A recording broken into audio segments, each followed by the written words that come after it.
नमस्कार दोस्तों, आज के इस वीडियो में आपका स्वागत है। आज के इस वीडियो में हम पूर्ण संख्याएं भाग 1 के बारे में पढ़ेंगे।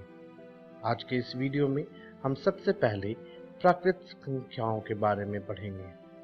इसके बाद हम परवर्ती एवं पूर्ववर्ती संख्याओं के बारे में जानेंगे। इसके बाद हम क्रमिक, इसका मतलब क्रमागत संख्याओं के बारे में जानेंगे। अंतिम में हम पूर्ण संख्याओं के बारे में जानेंगे। तो आइए हम सबसे पहले प्राकृत संख्याओं के बारे में जानें। जब कभी हम वस्तुओं को गिनना शुरू करते हैं तो जो संख्याएं हमारे सामने प्राकृत रूप से आती हैं, जैसे 1, 2, 3, 4, 5, 6, 7, 8 व 9, इन सारी संख्याओं को हम गिनने वाली संख्याएं कहते हैं। अंग्रेजी में कहें तो इन्हें हम काउंटिंग नंबर्स कहते हैं और प्राकृत संख्याएं भी कहते हैं, यानी कि नेचुरल नंबर्स। यह तो छोटी प्राकृत संख्याएं थीं।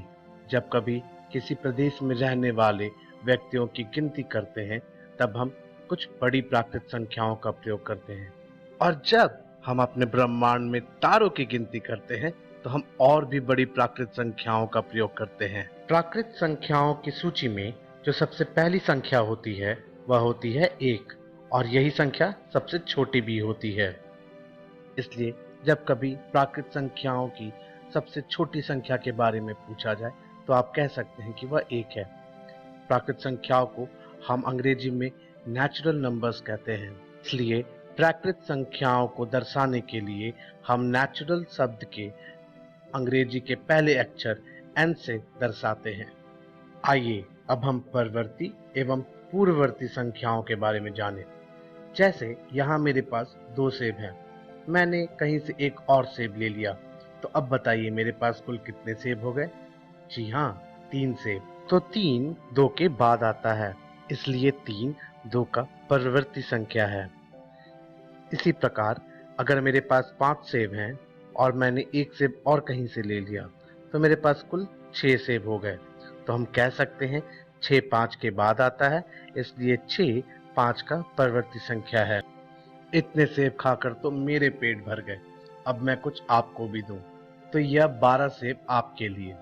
अब बताइए अगर मैं आपको एक और सेब दूं तो कुल आपके पास कितने सेब हो गए? जी हाँ, 13।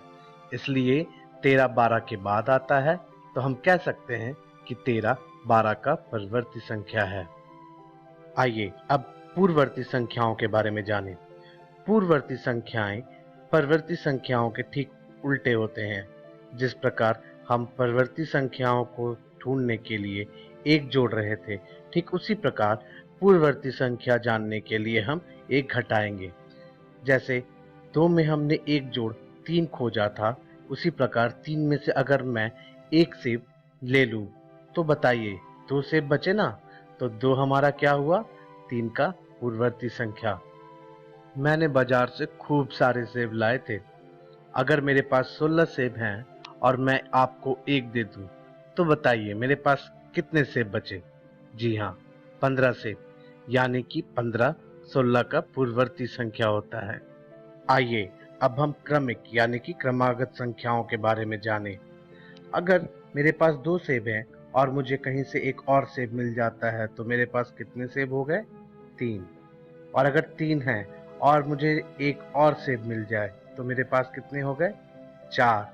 और 4 में एक और सेब मिल गया तो अब मेरे पास हो गए 5। 3 4 5, यह तीनों संख्याएं लगातार एक के बाद एक आती गई, इसलिए हम इसे क्रमिक यानी कि क्रमागत संख्याएं कहते हैं। यानी कि एक क्रम में लगातार एक के बाद एक आना। इनके कुछ उदाहरण कुछ इस प्रकार हो सकते हैं, जैसे 18 19 20। क्या ये क्रमिक यानी कि क्रमागत संख्याएं हैं? तो जी हाँ, यह तीनों के तीनों लगातार एक के बाद एक आते हैं। ठीक इसी प्रकार क्या आप मुझे बता सकते हैं क्या 25 26 व 28 क्रमिक यानी कि क्रमागत संख्याएं हैं? तो जवाब है नहीं, क्योंकि 26 व 28 के बीच में एक और प्राकृत संख्या आती है, और वह कौन सी है? जी हाँ, 27। तो 27 लिखने के बाद हम यह कह सकते हैं कि 25, 26, 27 व 28 चारों संख्याएं क्रमिक यानी कि क्रमागत संख्याएं हैं। आइए अब हम पूर्ण संख्याओं के बारे में जानें। जिस प्रकार प्राकृत संख्याएं में 1, 2, 3, 4, 5, 6 कुछ इस प्रकार के अंक आते थे, ठीक उसी प्रकार पूर्ण संख्याओं में भी इसी प्रकार के अंक हैं। बस इसमें एक नया सदस्य है जो कि है शून्य। शून्य को जब हम प्राकृत संख्याओं के साथ जोड़ लेते हैं तो इसे हम पूर्ण संख्याओं का नाम देते हैं। पूर्ण संख्याओं में शून्य एक से पहले आता है, इसलिए शून्य पूर्ण संख्याओं में सबसे छोटी संख्या होती है। लेकिन प्राकृत संख्याओं में एक से पहले कोई और संख्या नहीं है, इसलिए वहां एक सबसे छोटी संख्या है। प्राकृत संख्याओं को हम नेचुरल नंबर्स कहते हैं, इसलिए हम इसे अंग्रेजी के अक्षर n से दर्शाते हैं। उसी प्रकार पूर्ण संख्याओं को हम होल नंबर्स कहते हैं, इसीलिए हम इसे अंग्रेजी के अक्षर W से दर्शाते हैं। तो आज के इस वीडियो में हमने सबसे पहले प्राकृत संख्याओं के बारे में जाना कि किस प्रकार जब हम गिनना शुरू करते हैं तो प्राकृत रूप से संख्याएं हमारे सामने आती हैं। इसके बाद हमने परवर्ती एवं पूर्ववर्ती संख्याओं के बारे में जाना। इसके बाद हमने क्रमिक यानी कि क्रमागत संख्याओं के बारे में जाना और अंतिम में हमने पूर्ण संख्याओं के बारे में जाना। आशा करता हूं आप ये सारी चीजें याद रखेंगे।